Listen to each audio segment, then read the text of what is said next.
Akibat insiden itu, Sumali yang berusia 50 tahun dan istrinya Sukatmi 49 tahun harus kehilangan nyawa mereka, sedangkan untuk 23 korban lainnya berhasil dievakuasi.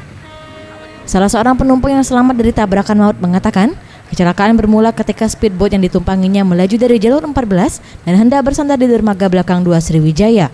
Kemudian datanglah speedboat 5 saudara yang melaju dengan kecepatan tinggi yang mengakibatkan bagian depannya menabrak badan speedboat yang membuatnya oleng dan langsung terbalik. Dan seluruh penumpang yang diperkirakan lebih dari 20 orang itu langsung tercebur ke dalam sungai dan beberapa di antaranya terjebak di dalam speedboat. Enggak, ada beran kambing. Itu nabrak tengah atau mana? Di samping. Yang kecil tuh motong. Jadi menghindari. Yang kecil tuh mau ngarah kemana? Nah, kurang tahu itu. Tidak, yang kecil tuh keluar dari dermaga. Yang kecil itu pokoknya dari kanan supiran yang dari jalur tadi. Dari kanan atau ini? Dari kanan Ampera. Iya. Yang besar mau masuk ke dermaga.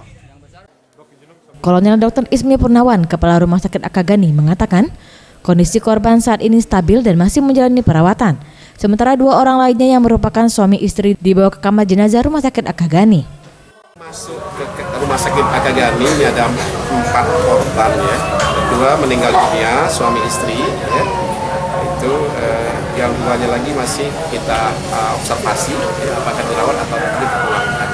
Kondisi sekarang ya dalam keadaan stabil sih ya.